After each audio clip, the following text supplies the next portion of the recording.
Hello everyone, আসসালামু আলাইকুম। কেমন আছেন আপনারা? আশা করি ভালো আছেন। আমিও খুব ভালো আছি। আজকেও আমি আপনাদের মাঝে একটা নাটক নিয়ে চলে আসলাম, যে নাটকের নাম 4 নাম্বার বউ। তো যারা থাম্বনেল দেখছেন তারা তো জানেনই যে এই নাটকটা কার। আসলে এই নাটকটা মোশাররফ করিম এবং তানিয়া বৃষ্টি। তানিয়া বৃষ্টি তো অনেক অনেক ঝড় গেল তার উপর দিয়ে। রিসেন্ট আসলে তার একটা অপারেশন হয়েছে, তারপরে অনেক দিন সে অস্থির ছিল। এখন সে আবার কাজে ব্যাক করছে, সে কাজ করতেছে। তার জন্য আমাদের মানে আমার পক্ষ থেকে আসলে শুভকামনা যে সে যাতে আরো সুন্দর সুন্দর নাটক করতে পারে, আর রিসেন্ট কাম ব্যাক করছে সেটা কন্টিনিউ করতে পারে। কারণ যে অপারেশন হয়েছে সবাই তো খবর পাইছেন অবশ্যই। তার ব্রেনের যে এখানে টিউমার হয়েছিল আমি যতটুকু জানি। তো এরপরে তারপরে সে কামব্যাক করছে, এটাই অনেক কিছু।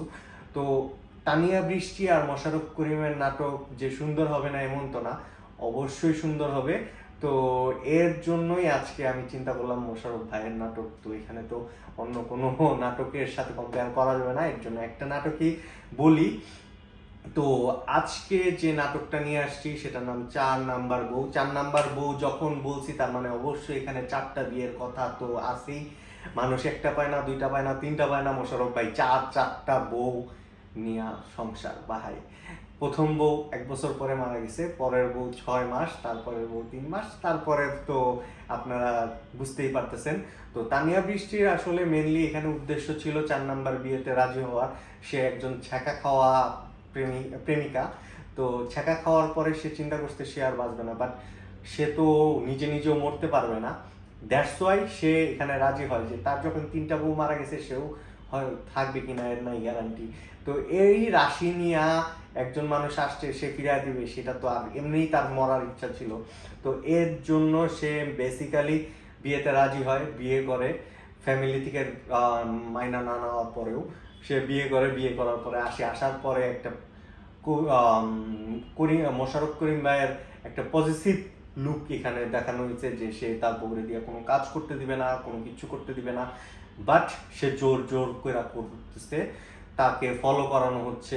তো এখানে এই সব জিনিসের মধ্যে অনেক কমেডি আছে, যে জিনিসগুলা তাদের অ্যাক্টিং এর মধ্যে অনেক উঠে আসছে। খুব ভালো লাগছে। মোশাররফ ভাইয়ের অ্যাক্টিং নিয়ে তো আর কোনো কথা নাই, কারণ যারা মোশাররফ ভাইয়ের ফ্যান তারা তো জানেনই ভাই সে দুর্দান্ত অ্যাক্টিং করে। আর তানিয়া বৃষ্টিও খুব ভালো অ্যাক্টিং করে, সেটা সবাই জানে। তো এখানে তাদেরকে নিয়ে আর মানে এক্সট্রা কোনো কিছু না, কিন্তু এখানে একটা টুইস্ট থাকে। এই নাটকের মিডে তার বয়ফ্রেন্ড কাম ব্যাক করে, গ্রামে আসার পরে জানতে পারে যে তানিয়া বৃষ্টির বিয়ে হয়ে গেছে। বিয়ে হয়ে যাওয়ার পরে এখন তো তাকে আবার লাগবে, দ্যাটস ওয়াই তার কাছে যায়। যাওয়ার পরে এখানেই টুইস্টটা, যে আপনারা এই নাটকটা দেখতে পারেন এর জন্যই যে মোশাররফ ভাইয়ের 4 নাম্বার বউ কি টিকবে কি না। এখন সে হয়তো বা মারা যায় না, সে তো তার বয়ফ্রেন্ডের হাতে চলে যেতে পারে, বয়ফ্রেন্ডের সাথে চলে যেতে পারে, আবার সে মারা যাইতে পারে, আবার সে তার কাছেও থেকে যেতে পারে। তো সে কি করলো, তানিয়া বৃষ্টির ডিসিশনটা কি, সেটা দেখতে আশা করি আপনারা নাটকটা দেখবেন। নাটকটা আপনাদেরকে সবাইকে দেখার জন্য অনুরোধ রইল। তো আপনারা সবাই আমার ভিডিও যারা এখন পর্যন্ত দেখতেছেন, আশা করি তারা তো দেখতেছেনই, আর তারা একটু সাবস্ক্রাইব করে যান, আর কমেন্ট শেয়ার তো করতে ভুলবেন না। আর প্লিজ আপনাদের রিকোয়েস্ট রইল, আপনাদের যথেষ্ট সাপোর্ট পাচ্ছি, তো আরেকটু সাপোর্ট দেন।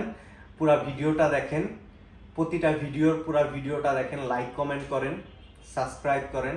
আশা করি সামনে আরো সুন্দর সুন্দর ভিডিও আপনাদের জন্য বানাবো। ধন্যবাদ সবাইকে। আজকের জন্য এই পর্যন্তই। আশা করি কালকে আবার দেখা হবে। আল্লাহ হাফেজ।